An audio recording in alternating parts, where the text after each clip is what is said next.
Hello, everybody. Welcome back to the Creative Differences Podcast. My name is Dallas, and I need Kevin Feige to explain to me his beef with Taskmaster fans. Hey guys, welcome to Ghost is Not a Villain 201. If you guys missed 101, that would be in our Ant-Man and the Wasp reaction, and go watch that after this. My name is Demi, and I will be your professor for today. Welcome to another episode of the Creative Differences Podcast, your one-stop shop for movie reviews, Fancast Fridays, Throwback Thursdays, and a number of other pop culture-related items. I'm so excited to have you guys back in Demi's Apologist Corner. It's been a while since we've had a lesson, but I'm ready to give you guys another course. It's been a minute. It's been a minute. It's probably been since we did that reaction. Probably, yeah. Today, guys, if you couldn't tell, we are talking about Thunderbolts, but also we're going to talk about Another Simple Favor, because I just remembered that I also watched that movie. This is the second consecutive episode where we've had like one really big review, and it's like also another movie. Yeah. So it is a double D edition, as you can tell by the absence of Cassie and Gabby's voices. Cassie skipped this one because she doesn't care about the MCU or our audience. And Gaby is off somewhere Googling pictures of Florence Pugh. And we could not pull her away from that. If you know Gaby, you know why that's tough. Or if you just listen to this podcast enough. Yeah, Gaby, anytime her name comes up, Gaby's going to make a noise of thirst, and then you'll understand. Anyway, before we get into it, please like, share, subscribe, hit buttons, hit bells, hit notifications, do all those things.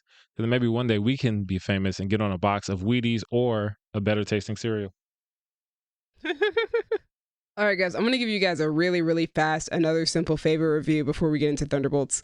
So Another Simple Favor is directed by Paul Feig. It's written by Jessica Sharzer and Liada Kalogridis. I hope I'm pronouncing your name correctly. If I'm not, I'm so sorry. And it stars Anna Kendrick, Blake Lively, Allison Janney, Alex Newell, Andrew Rannell, Bashir Salahuddin, Michelle Morone, and Henry Golding. And the IMDb summary is Stephanie Smothers and Emily Nelson reunite on the island of Capri, Italy, for Emily's extravagant wedding to a rich Italian businessman, which is interrupted by murder and betrayal. All right. Cool. This movie is a wild, wild time. It is utterly ridiculous. I had a fabulous, amusing time just watching this soap opera of a movie play out.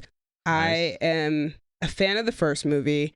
And then I had to rewatch it immediately before watching the second one because I couldn't remember anything from that movie, but I remembered really liking that movie and being shocked by what the movie was, which is that it is a thriller that also plays as a comedy and is lit like a comedy, which is really funny. Yeah, it feels like a comedy, especially if the marketing is very comedy focused.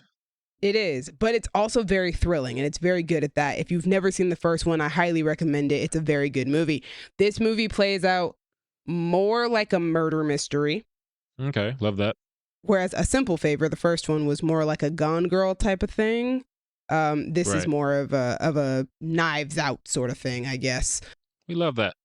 We do. This one probably isn't as good as the first one, but Oh my gosh, it's so ridiculous, which makes it so funny to watch. Yeah. I don't know what else to say about it except to say that it's so ridiculous. It's so funny. I love Anna Kendrick, and I have for a very, very long time, probably since Twilight, which is always really funny for me to think about that Twilight was my introduction to Anna Kendrick. It's an interesting introduction. A lot of people saw it, but it's just like, that's not what I think of when I think of Anna Kendrick. It's not, but like that was my introduction to her, and I've been a fan of hers since then. And she's really good in this movie. I love Blake Lively as Emily Nelson. This is probably my favorite Blake Lively role because Emily Nelson is such an asshole and just potentially a psychopath. I don't know. It's hard for me to tell, but when I tell you that she loves someone, or when she says that she loves someone, I truly believe her when she says it. Like if she says that she loves her son, I'm like, no, she loves her son. I believe her completely and totally with every fiber of my being. Good. But also, she's not a great person. Well, of course not. You love a villainous woman. I do, but it also helps that Blake Lively's closet in this movie and in specifically the first one. The first movie, I'm like, give me her whole closet. This one, I'm like, give me a few pieces from her closet. She is dressed so phenomenally in both of these movies. It's so crazy. All of her pantsuits from the first movie, I need them. This movie, just the gall of them. Emily Nelson's closet is ridiculous. The big hat, the skirt. She's a little bit more femme in this movie. The Okay. skirts, the leather wedding pants that she's wearing at some point in this movie. I don't even know what they're made of. Everything is just to die for. I love it. I love it so much. If you don't watch this movie for anything except her closet, it would be worth it. Yeah, this movie is just a wild, wild, wild time. If you just want to watch something completely ridiculous for like 2 hours, then this is my recommendation for you. But like the first one is like a really good movie. This one is really, really fun. Okay. In my opinion, if you are willing to deal with like some eye rolly predictability and some very like, what are we doing? Then go for it. Also, forewarning, these movies are also extremely messed up. There is some really messed up subject matter in these movies that I had completely forgotten about until I rewatched the first one. And the second one does not lighten up on that. So just good forewarning, if you are not into dark comedy, this is not for you. Yeah, it feels like it would go to some pretty dark places. It does go to some pretty dark and pretty weird places. Also, it feels like this one just kind of like snuck out of nowhere. Like I didn't know there was a sequel until I think right before it came out. That's because they put it on streaming, Yeah, not in theaters. And that tends to happen when you decide that you're going to have a sequel that's on a streamer and not in theaters. I think it's also possible that the reason I knew so much about the first one is because I worked at a movie theater, and our friend Jesse talked about it a surprising amount when it came out. Because it's kind of a shocker. It's a shocker hit. It's a sleeper hit in my opinion. One of those you don't expect. It's like, oh wow, okay, that was good. Yeah, I feel like you go into it thinking like, oh, this movie will probably be a fun time, but then you watch it and you're like, oh no, this is actually a really good movie. Okay, I like that. Yeah, always down for a nice surprise. That first one is definitely a nice surprise, and then once you watch that, you kind of know what you're in store for the second movie. It's just kind of like, let's take all the craziness of the first one and let's just amp it up. Right. But yeah, that's another simple favor. Also, if they make a third one, I will absolutely be watching it because I just know it's gonna be crazy. I just do. Also, I need to know what's in Emily Nelson's closet for the next time around. Nice. What would the third one be? A third favor? It's gotta be something. That's a good question. I was like, maybe it could be the last favor. Oh, okay. Last simple favor. Last simple favor. Something like that. Yeah. Or like one last simple favor. Yeah. Yeah, one more favor. One last favor. That's good. Yeah. It's got to be that. But anyway, let's move on to Thunderbolts, which is what we're really here to talk about. Yes, the headliner of tonight or the day or afternoon, whenever you're listening. Thunderbolts. Marvel is back, according to a lot of people. I have seen that a lot. I keep seeing that on Letterboxd and the internet in various forms. Thunderbolts, directed by Jake Schreier. He directed Paper Towns and 6 episodes of Beef, on which he was an executive producer. And I didn't see it, but I've heard good things, and everybody's talking about it again since this movie just came out. It is written by Eric Pearson and Joanna Kahlo. Eric wrote Thor Ragnarok, Black Widow, Transformers 1. You know, he's got a type. We like it. We like his type. And Joanna Kahlo is she's a co-showrunner for The Bear. She's a co-executive producer for BoJack Horseman and Undone. And all of that together explains the depression and anxiety-based humor of this movie. And I love every second of it. Because I'm just like, oh, you're the showrunner for The Bear. That explains a lot. I get it. I think that also is on top of Jake Schreier working on Beef as well. Yeah, it's like you guys, it makes sense that this movie is what it is given who's in charge of it. But yeah, good stuff. Movie stars: Florence Pugh, Sebastian Stan, Wyatt Russell, Olga Kurylenko, Louis Pullman, Geraldine Viswanathan, David Harbour, Hannah John Kamen, and Julia Louis-Dreyfus. And the IMDb summary says, after finding themselves ensnared in a death trap, an unconventional team of anti-heroes, must embark on a dangerous mission that will force them to confront the darkest corners of their past. Yeah, so initial thoughts. I like it. It's very fun. I liked it a lot. Wasn't super excited going in, but I wasn't like, oh, I don't want to see this. It was like, I'm here. I like Marvel. I like this cast. I'm about to have a good time. And what did I do? I had a good time. Sadder than I expected. But hey, I didn't know that the showrunner for The Bear worked on it. Otherwise, I would have braced myself. I think you did know that. I think you pushed that out of your mind because I talked about it a lot whenever I would bring up this movie Yeah, I in think anticipation of it. I definitely forgot because I didn't recognize her name until I looked it up again. Yeah. I have been waiting 7 years for this movie because I was hoping that Marvel would make one immediately after Ghost became a thing in Ant-Man and the Wasp back in 2018. And then they announced it in like 2021 or 2022, a couple years ago, whatever. It's been a few Yeah. years. And immediately I was like, yes, this is going to be for me. And then once the team was announced, I was like, this is super for me because 100%. it's a bunch of Black Widow people and it's Ghost and it's Bucky. So this is Yeah. for me. And I love the feeling of going into a movie hoping that you're going to love it and then coming out of it and being like, I not only love this, but it's actually more than I thought it was going to be. Yeah, that's great. Which is nice. I remember I told you guys when the last trailer came out, the final trailer, I was like, I wasn't expecting us to be so much of a depression metaphor Yeah. up until that final trailer. And then I was like, oh no, they're really going to go for that. And then watching the movie, I was like, oh wow, this hurts. But also, the power of friendship really can bring you out of any darkness. I know from experience. I found that the movie was very relatable on that sense, and I thought that they did a great job writing it. Yeah, I just had such a good time watching this movie. I went to see it again, like immediately the next day. So I've seen it twice. I feel much Okay. better about reviewing movies when I've seen them twice. Yeah, that makes sense. But yeah, I dig this movie. I haven't had this much fun with a Marvel ensemble in a while. This is like it gives me the original Avengers vibes. And that's my favorite Avengers movie. It's my favorite Marvel ensemble movie. It's my second favorite all-time Marvel movie. So that's big praise coming from me that it reminds me of that movie. Yeah. I feel like that would be big praise coming from a lot of people considering how much people like that movie. Especially like, obviously now there's been like, I think 36 of these. But when it came out, it was such a big deal. And everybody's always looking back like, yeah, Avengers, that's the one. That's the one that did it. It was the one that gave us where we are now.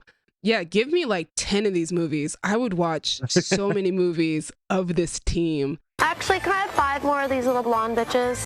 And it so much feels like I remember what the fandom was like back in like 2012 when Avengers first came out. I remember what fan fiction was like back there. And it was a lot of the Avengers live in the tower fan fiction.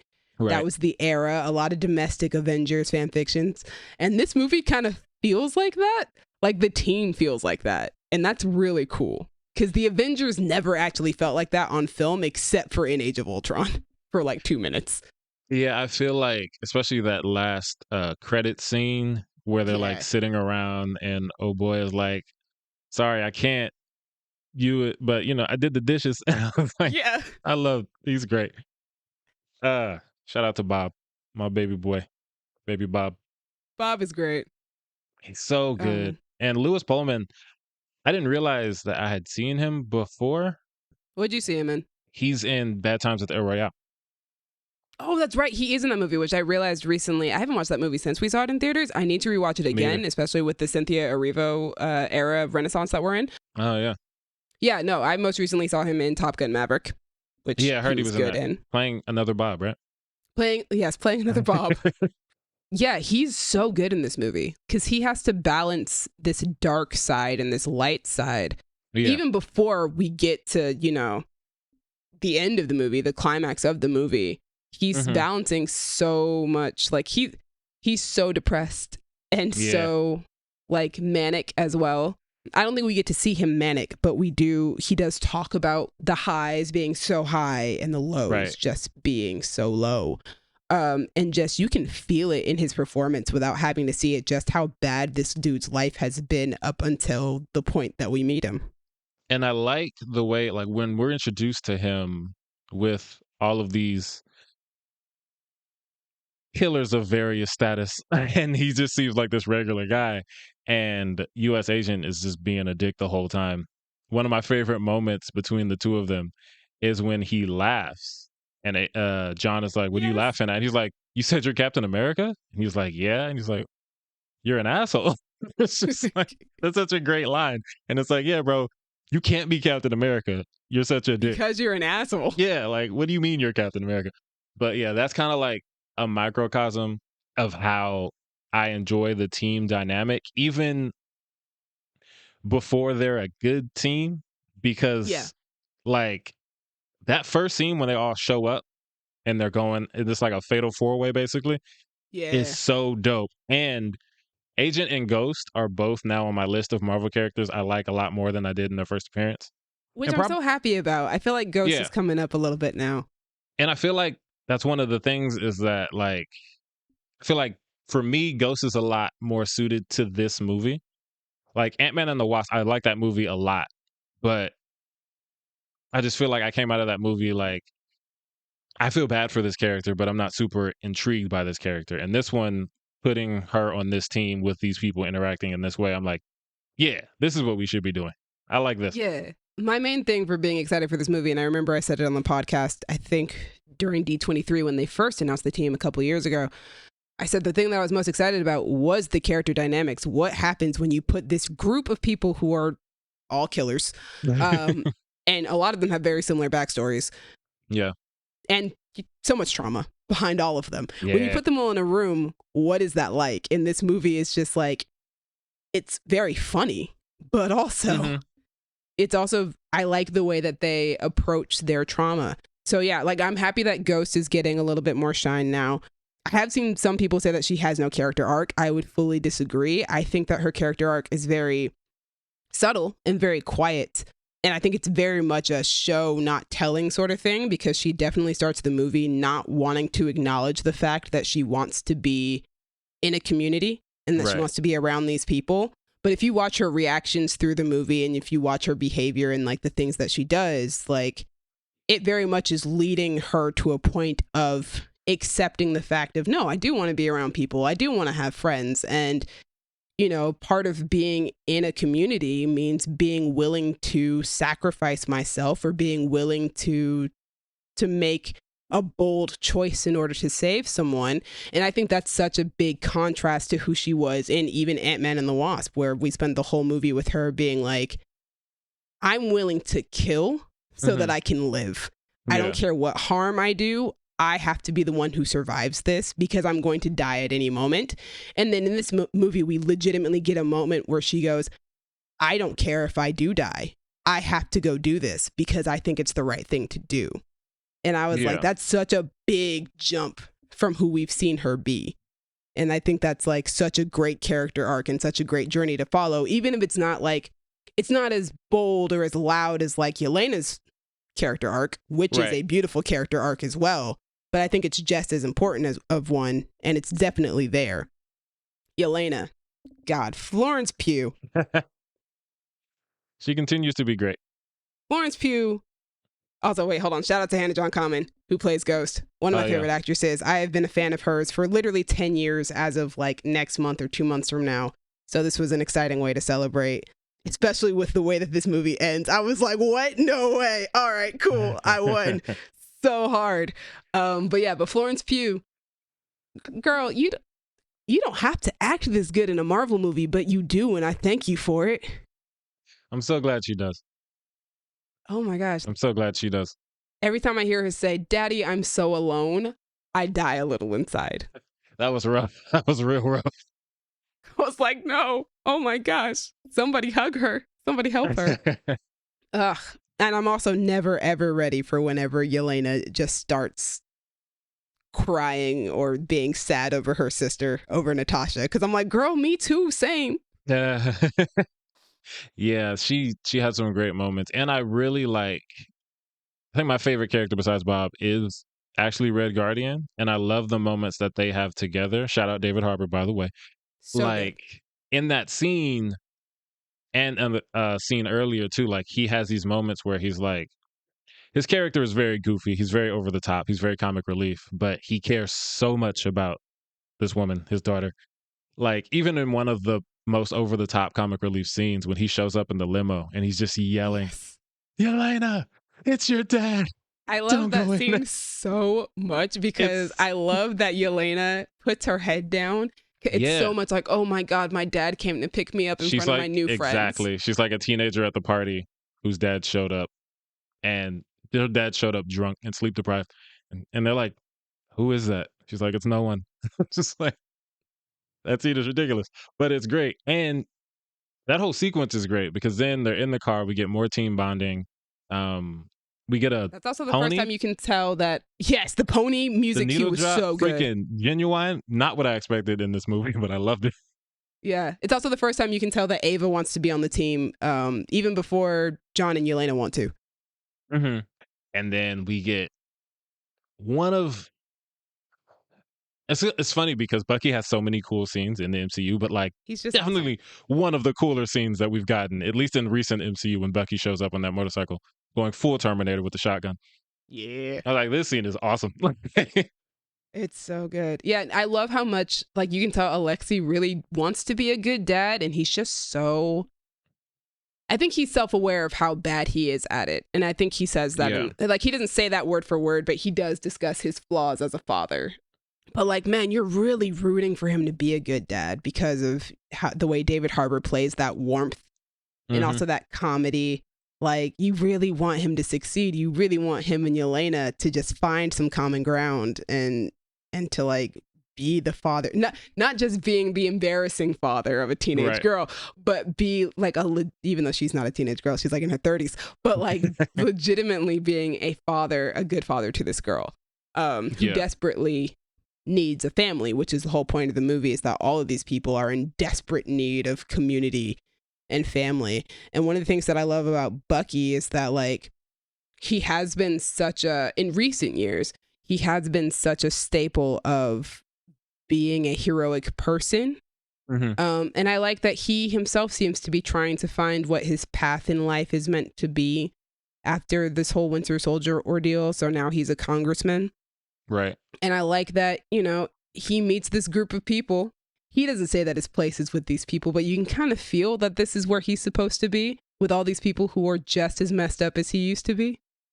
Yes. And speaking of him being so messed up, one of my favorite lines is when we find out there's like the traumas of your past can Yeah. come back to hurt you in a big way in this movie based on the antagonist.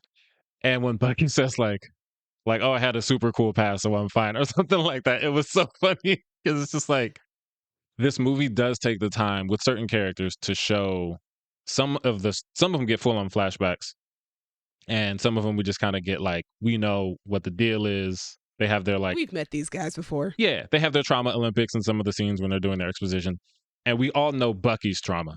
So when he's just like, oh no, my past is great, I'm all good. It's just like hilarious, and you don't even need to explain it. But also, maybe he is all good because he has worked through his trauma more so than any of these characters that we're meeting on this screen. So maybe he's just better at it, better at dealing with it. And that's what these people need to learn how to do, how to work past all of that. The only character we have not discussed is John Walker. Well, not really in depth. Not so much, We've kind of yeah. talked about John Walker. I do like him a lot more here. He's so much more interesting. He's just so fun. Like, because I love that they didn't change his personality. He's still such an asshole that needs to be right all the time. But it's the same thing you said about Ghost. There's something about him being in this particular environment that it feels a lot better. Like, it's like, no, I can like you now because like I understand that you're an asshole. So are the rest of these people. And like all of them are putting you to task for it. Yeah. But they all seem to love you anyway somehow. It's like they didn't try to say, oh, since he's going to be on the good side now, we have to make him likable. It's like, no, we're going to double down on him being a dick. But even worse, like even more so, I'd say. Yeah. Like he was very different. He has a lot more douchey, insecure bully energy than he did last time. Which makes sense due to what's happened since then. Uh-huh. And he's like, so one of the things about the movie that I feel like is not really a big gripe, but it's just like I feel like they could have gone in a more effective way for me was his trauma flashback. I feel like with everything that he's probably done in his past, we could have gone a little bit harder because like obviously the family tie is a big thing. Yeah. But what he was doing was like, it wasn't that bad. Like considering what we saw in like Yelena's flashback, and then we saw happen to Well, Bob. compared to like everybody else's flashback, sure. Like, yeah, like on a scale of like how bad is the Right. thing that you did? Like, it's not as bad as everybody else's, but I could understand how for John that is kind of like that's his, because it is the final thing that he lost.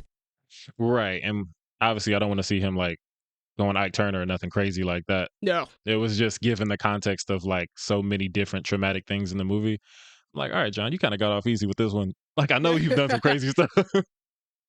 Yeah. But I do like that the movie makes like and they don't say it, it's more through his actions and his behavior, but they kind of make a point that John is at his best though when he's on a team. yeah, he needs to be. He needs to be on a team of other people. He needs to be surrounded by a community that will call him out and just make fun of him just all the time. Man, all of the dime store Captain America jokes were crazy. Yeah. Junior Varsity Captain America was That was wild. a good one. That was a good one. Val was roasting everybody. She was really good too. Julia Louis-Dreyfus as Valentina. That's such a good character. She's always good. I saw somebody today say that she's a better Nick Fury than Nick Fury was in the MCU because she's not afraid to get her hands dirty as much. She is definitely like, one of her good lines is Oh yeah, I know which one you're gonna say. Yeah, righteousness without power is just an opinion. Yeah. And I feel like I could see her saying that to someone like Nick Fury, because it's like, yeah, look, you want to save the world and blah blah blah blah blah. But it's really, and then she also says there are not good guys and bad guys, there are bad guys and worse guys. Yeah. So like it's a pretty common perspective of a villain like that. Like not the super villain, but like the powerful person.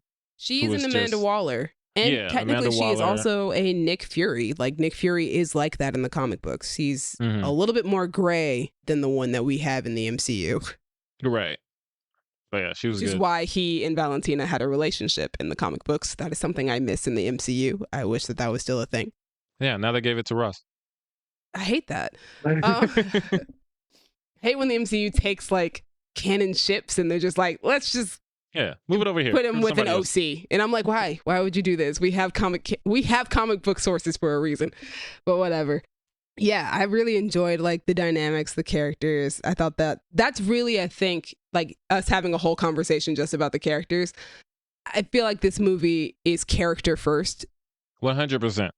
Like they're like, no, we are here for these characters, about their growth, about who they are as people, and saving the world. That's a thing that we'll do, but Yeah. I like how personal saving the world actually is, though, when we get to that point. Mm-hmm.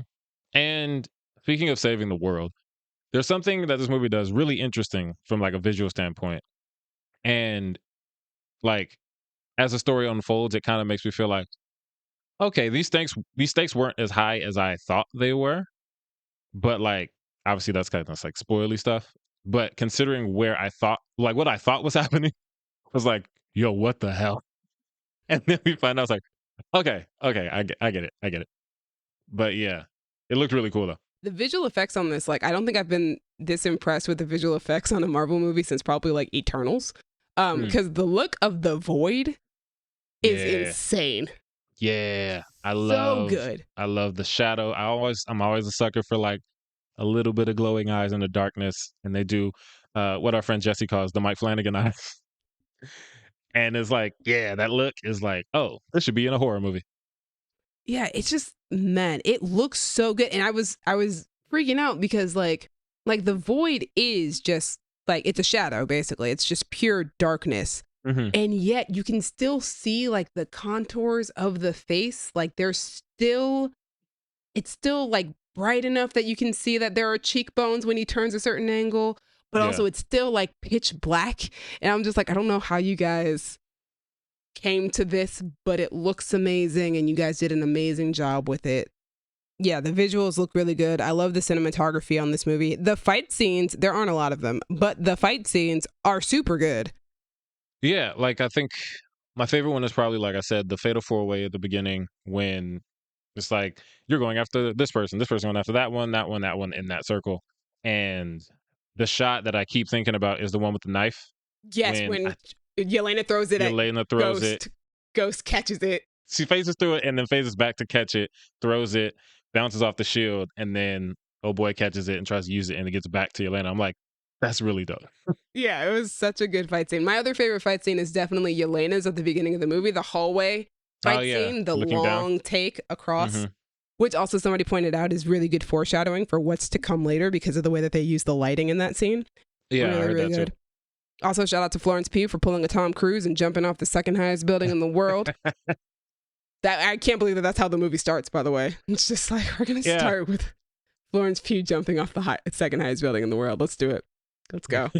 Yeah, it's a very different style of Marvel movie. It's definitely character driven more so. Definitely all about depression and mental health and anxiety and stuff like that. I think some people might find the movie's take on mental health to be like simplistic or like reductive. That's a possibility, but I don't think that makes it any less relatable. I don't go to blockbuster movies expecting a very nuanced take on stuff like this. I go expecting like a very general message. They have so much to do in this movie. They have so many characters. They have like a world that they have to tie it into. They do have to do superhero things as well. Like, it's not going to be just an exploration of mental health. There's too much going on for that. I do appreciate that this movie feels like its goal wasn't to set up anything big in the like Marvel universe. Like, this movie is not made to be a setup for something. This is like, no, we want to tell our own story. And through telling their own story, they do end up actually earning the big change that they do make within universe, I think.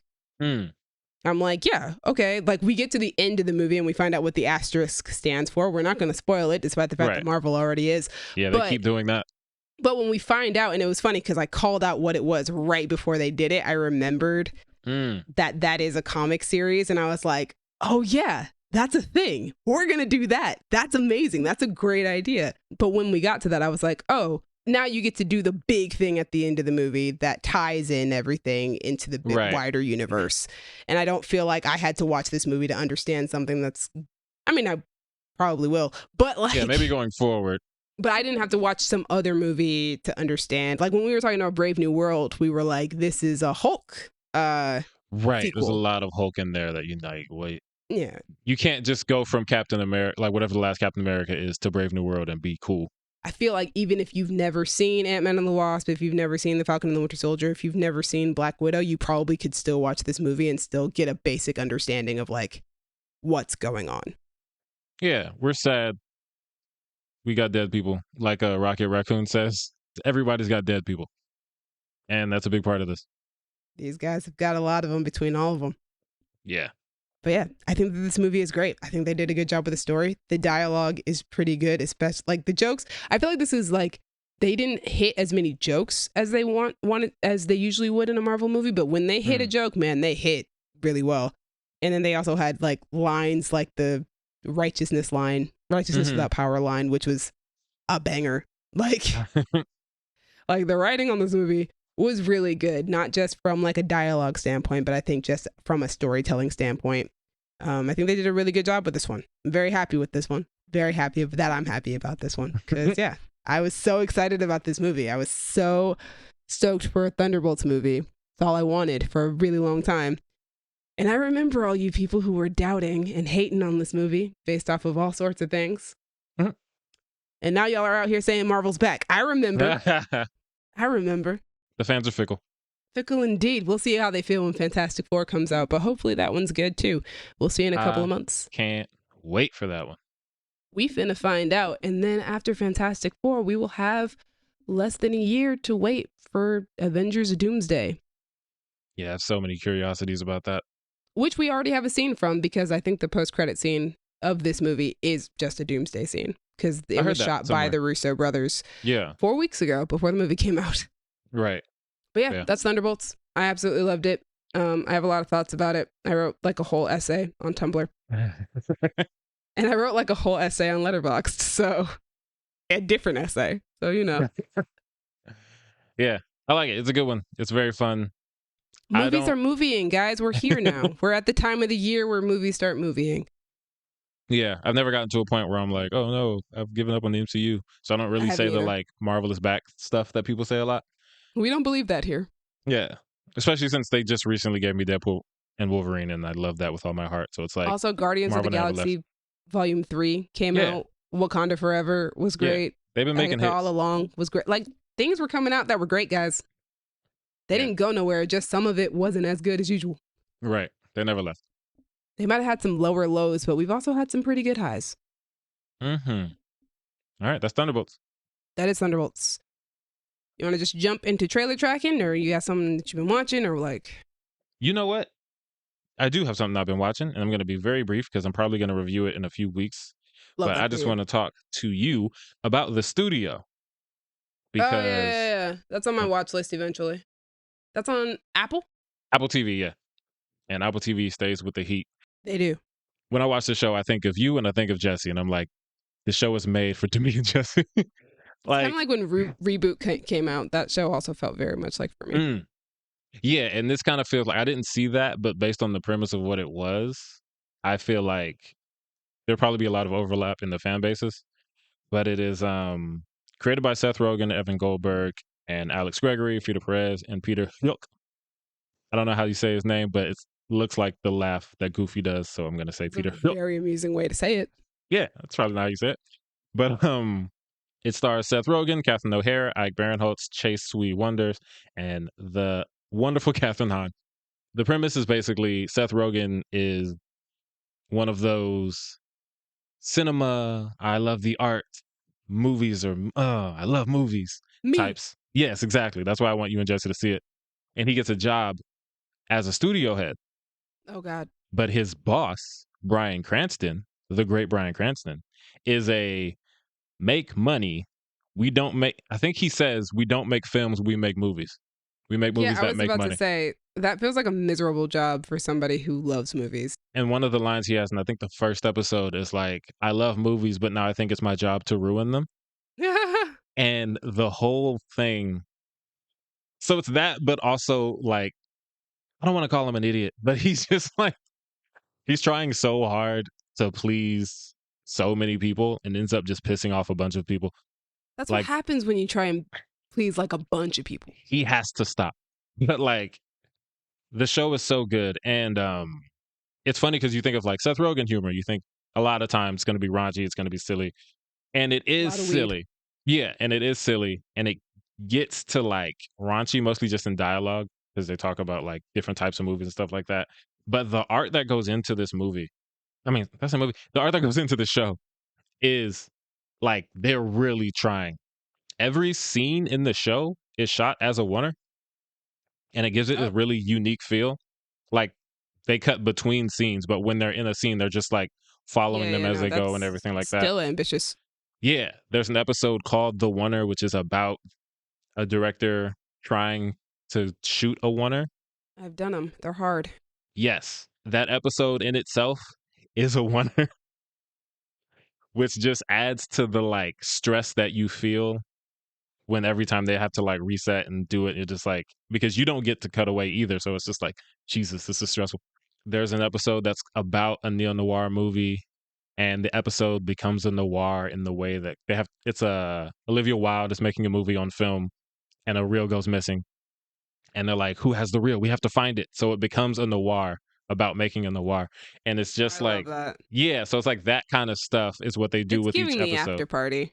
It is, yeah. It feels like the after party meets like an elevated entourage because you get lots of cameos. They talk about Hollywood and stuff like that. But yeah, I'll leave it there because I'm, like I said, it finishes in a few weeks. I'm probably going to review it because I love this show. If you really like movies and like you're the type of person who would say you really like movies, I think you would like this show. My what you've been watching, I'm also going to keep it really quick, is Andor, because it's my favorite anti-fascist show. It's back. We're back, baby. And God, do we need an anti-fascist show right now on television? We really do. We do. And this one is amazing. It's fantastic and so revolutionary. And it was created by Tony Gilroy. And it stars Diego Luna, Denise Go, Kyle Soller, Stellan Skarsgård, Adria Arjona, Genevieve O'Reilly, and a bunch of other people. And the IMDb summary is, in an era filled with danger, deception, and intrigue, Cassian Andor embarks on a path that is destined to turn him into a rebel hero. We are on season 2. It is also the final season. As we are recording this is week 3, which means we're getting 3 more episodes. Next week will be the final week of Andor. So whenever we do our next review, I will be talking about Andor season 2, how well that's gone. This season is playing out differently than last season because we're doing a year time skip between every 3 episodes. Okay. So each last season, every 3 episodes was an arc. This season, every 3 episodes is an arc. But this time around, there's just a year gap between each one. And all of this is leading up to Rogue One. I do remember Diego Luna saying that once the show is over, it will change the way that you watch Rogue One. And I'm super excited because Rogue One changed the way that I watched A New Hope. So it'll be interesting to see how watching Andor changes the way I watch Rogue One. So Nice. Yeah, if you want to watch something revolutionary and anti-fascist in this current fascist regime, funny enough, head over to Disney Plus and watch Andor. Oh boy, the fascists are back. That's a crazy statement to make, but it's true. So let's head on over to trailer tracking. Let's track a couple trailers. First up, we have Now You See Me, Now You Don't, aka Now You See Me 3. Woo! So this trailer starts with the song Annie Up by MOP, so I'm already down. I'm ready to see the Yeah. movie. I'm easily manipulated by music and movies and trailers. I don't remember much about the first 2 movies. I remember liking them. I never do, but I like them. Yeah, I never remember walking out like I didn't like that. So I do might think check it's it out. funny that they can never have their 2 leading ladies in the same movie, because Kate Mara's in this one, and in the first one, no, it's not Kate Mara. Isla Fisher. Isla Fisher. Gosh, those 2. There's like 3 of them that all look alike. Isla Fisher is in this one and the first one, and Lizzie Kaplan is in the second one, but doesn't appear to be in this one. I'm wondering why we can't get both of them in the same one. Yeah, I don't know what that's about. But anyway, yeah, I remember liking the first 2, which automatically makes me go, oh, I'm going to watch this one just because I really enjoyed watching those first 2. Also, the moment I saw Rosamund Pike, I was like, oh, sign me up immediately. Of course. Oh, Rosamund Pike is playing a villain? Absolutely. Rosamund Pike is at her best when she's playing villainous people. Are you kidding me? She does have that vibe about her. The only thing she's missing is that bob, all right? That's it. That's all she's missing. Gosh, if she has the bob, I know it's about to be some craziness, but she doesn't have it in this one. I like magic. I love magic tricks. I've always loved magic since I was a kid, so I like movies about magic. I love The Prestige. This is not The Prestige. These are a lot more fun than that. Very different. But yeah, I'm very, I don't know if I'm very excited, but I'm excited to see the next one. Just off the basis of enjoying the first 2. Yeah. Also, you have Justice Smith here and Ariana Greenblatt. And we I like both of them. Yeah. I didn't realize that was Ariana because she has grown up so much. Well, that and they put tattoos and a bunch of makeup on her. It's also because, so I had to, when I first saw this trailer, I had to go do some Googling because I'm like, no, this doesn't make sense. I just saw her in Borderlands and she was much smaller and younger. But apparently, despite these movies coming out kind of close to each other, they were shot a few years apart. So I'm like, okay, little Ariana was in Borderlands and this is less little Ariana in Now You See Me. Yeah, I just recently saw her in Ahsoka, playing younger Ahsoka. Mm-hmm. So. Yeah. So for me, that's my most recent thing, which she is a teenager on there. So, but even still, I'm like, the tattoos are really throwing me off. Yeah, she had to like get her own line and like camera shot for me to recognize her. I'm like, oh snap, that's Minnow from Love and Monsters. That's our kid. That's little Gamora. That's little Gamora. Which also feels like that was not so long ago, but was 7 years ago. So it was quite some time. I don't know, man. Time is a construct. It is. That is one of our catchphrases. Our other catchphrase, one of them, is Black people make everything better. And that reminds me, our next trailer is highest to lowest. Yay! I'm excited about this mostly because, well, okay, hold on. It is a Denzel Washington movie, so let's just get that out of the way. It's also him working with Spike Lee. So, yes. You know. That's why I'm excited for it. On top of that, for me, I'm a Akira Kurosawa fan, and this is I believe Spike Lee called it a reinterpretation of Kurosawa's High and Low, which is a movie that I have never seen. It is on my watch list because I'm trying to go through his filmography right now. This teaser tells us nothing about what this movie is about. I had no idea. Could not tell you a thing. It just looks like a lot of fun. I went to go look up the high and low synopsis on IMDb, though. And that synopsis is: an executive of a Yokohama shoe company becomes a victim of extortion when his chauffeur's son is kidnapped by mistake and held for ransom. All right. Sounds exciting. It does. I don't know how that applies to this movie. I don't know how it will be reinterpreted to this with Denzel Washington and a bunch of other Black people, including Jeffrey Wright and A$AP Rocky. But I'm excited. I think that Kurosawa is a fantastic filmmaker, and also I just really like Japanese films. So I also typically enjoy when directors draw from Kurosawa's work. George Lucas did with Star Wars. Dave Filoni did with Star Wars. Right. Pretty sure Jon Favreau did with Star Wars. Lots of Star Wars is pulled from Kurosawa, but also most movies draw from Seven Samurai, which has been a very influential film just in general. Rian Johnson also pulled from Kurosawa for Star Wars because Rashomon. Right. So yeah, I love when directors pull from Kurosawa because he's just such an influential director. And so I'm interested to see what Spike Lee does with it. And especially because Black people, like we said, make everything better. I'm not sure if I'm going to say that for this one because I love Kurosawa, but I am interested to see how a Black man reinterprets a Japanese story. Yeah. And also for those who need it explained in the audience, when we say Black people make everything better, it's literal For and it's us. not like it, like, you know, it's always good to see Black people. Basically what we're saying is we love our people. We love to see them. And it's better to have Black people. We're not saying that if you remake a Kurosawa movie and make it Black, it's going to be better than the Kurosawa movie. We're just saying, you know, we love to see our Black people. We do. For instance, Wicked is better because Cynthia Erivo is in it. Yeah, Black people make everything better. See, it applies. Exactly. See, it applies. That's where it comes from. That's where it goes. Also, I think this is the second time Spike Lee has remade an Asian film because he did Old Boy. Oh, did he? He did the Old Boy remake? Mm-hmm. Which I guess itself is based on a manga. Yes, I think so. Yeah, so like Spike Lee might be getting in his weed back. Maybe. I think Old Boy is Korean though. The movie is Korean, but I think the movie is based on a manga. Interesting. Yeah, so, you know, all roads lead back to Japan. Love that. As somebody who just came from Japan. Exactly. But yeah, the trailer just, it's like, hey, look who's in it. And I'm like, yeah, I looked and I'm with it. It's a lot of aesthetic, a lot of vibes, and I'm down with the entire aesthetic, the entire vibe. And it's got Denzel Washington making some sort of monologue over it. And I'm like, ooh, I'm intrigued. I believe everything you say, Denzel. Also, are you going to make me a guarantee? You got to make a guarantee, Denzel. Oh, man, please guarantee me that there is a guarantee in this movie. Also, apparently this is the film debut of Ice Spice, so that should be fun. Oh, my goodness. I'm ready. Yeah. Can't wait to see what that's going to be. I love when rappers just suddenly appear in movies.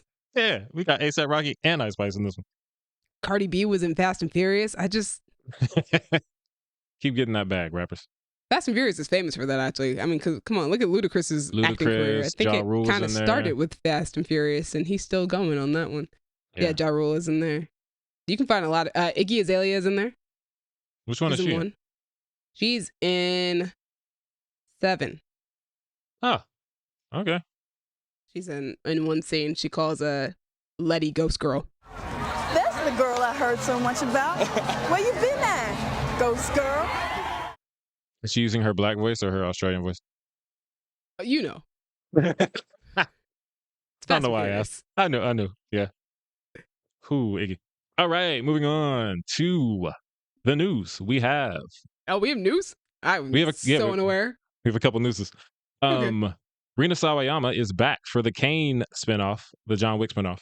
As I hoped she would be. Yeah, which makes sense, like, given... I think it was a credit scene that we saw. The way that John Wick 4 ended? Yeah. Yeah, like, you got to bring her back. But yeah, I can't wait. Kane is my favorite John Wick character. Donnie Yen is so dope. He's also apparently directing this movie. So just like, the more I hear about it, the more excited I get. That's funny, because I think Rina Sawayama was my favorite character in John Wick 4, so... And now we get both of them. Very excited. Very excited to find out what she's going to be doing in this one. Yeah, I like that. I'm just happy that with that casting news because I really wanted to see that character again. So I'm just pleased. Yeah. I'm satisfied.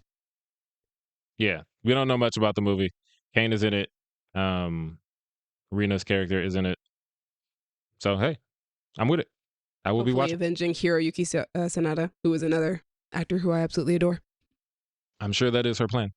By the way, we have not talked about the ballerina trailer that came out True. like last month or a few weeks ago. I think I was in Japan when it happened or something. I don't know what happened. We weren't recording at the time. However, I just want to say, in the same way that I predicted the pregnancy thing for Fantastic Four, I predicted Ana de Armas going after John Wick. I said it on the podcast. There is evidence on the internet that I was like, unless she's trying to kill John Wick. And then that trailer came out and I was like, that was a complete joke. It was an accident, but I'm right. Always great when a joke comes true.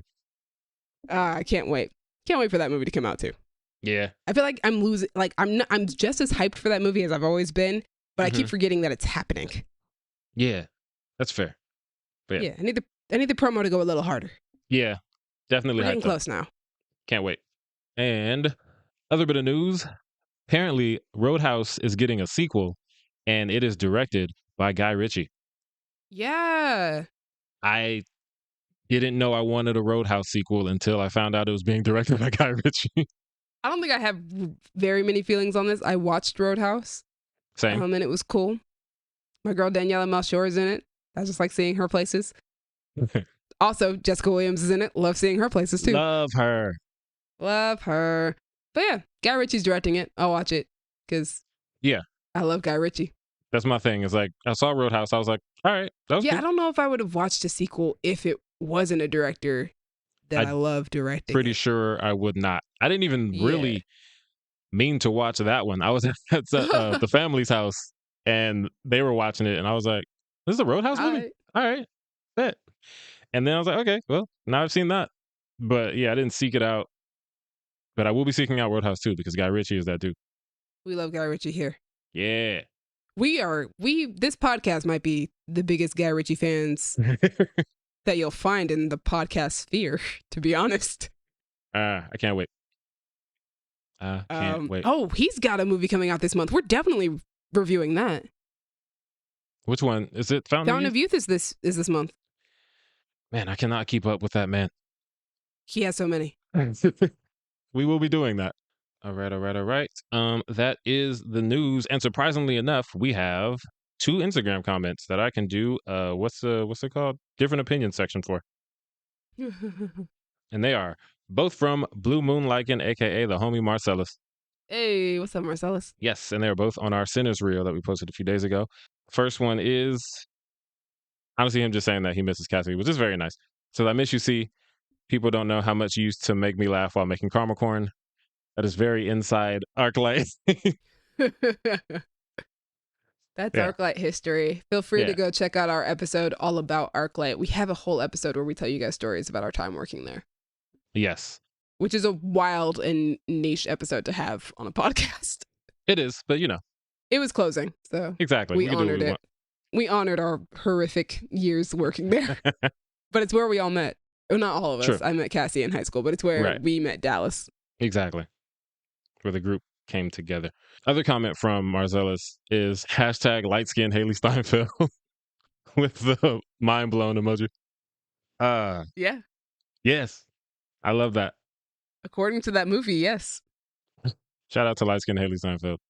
I want her to hear that so bad. Me too. Haley, we love you over here.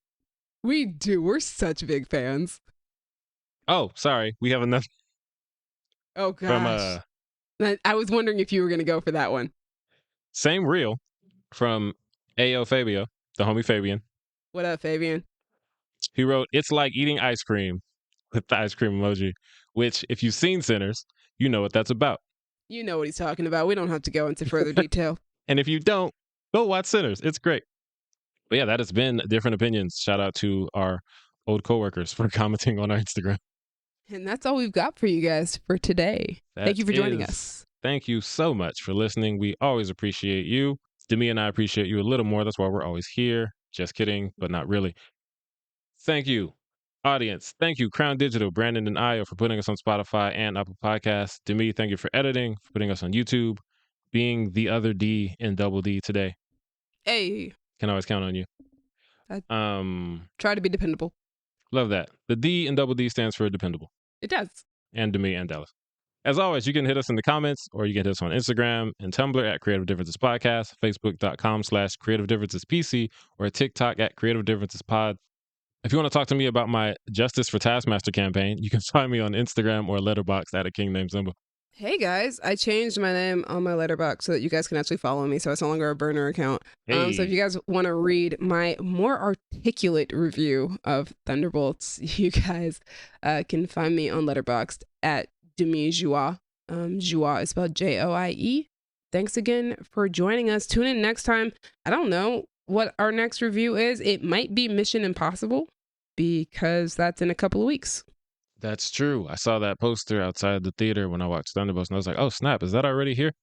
It is. The tickets are already on sale. We should probably discuss whether or not we are all going to go see that together. Yes, we will need to figure that out, because I will definitely be watching that movie. Yeah. Also, if you want to find Cassie, she's on Blue Sky at Thunder Thighs, all one word. Lovely. And speaking of thighs, if you want to find Gaby, she is on Blue Sky at Flatten Me Florence. Man, I thought you were going to go for between Florence's thighs. So I thought about that, and I didn't. So I feel like, you know what? Stay tuned for the tag if you want the explanation. It's been different. Bye. All right, so tell me, what do we... Okay, so I thought about a lot of different ways to reference Florence Pugh's thighs specifically. Yeah. But I was like, I'm really trying to shoot at Gaby, and I don't want like the bullet. I don't want Florence to catch us straight. That's fair. And I know Yeah. that Florence Pugh has talked about not liking that type of That's stuff. the thing. He's like, yeah, That's when fair. people started talking about it with Fighting With My Family, she was like, y'all are too focused on, I think she said my hams or whatever British people call their legs. Might have been gams. Yeah, hams, gams, one of those. I agree with your reasoning. I also would not want to do that. Exactly. So I was like, let me just play to Gaby's thirst without playing to Florence's thighs specifically. But for the record, Florence, we huge fans. Such Yes. huge fans. We do love Which is you. why we spent the entire review talking so much about your performance. Yes, you're great. But one of us also happens to thirst after you heavily. So So heavily.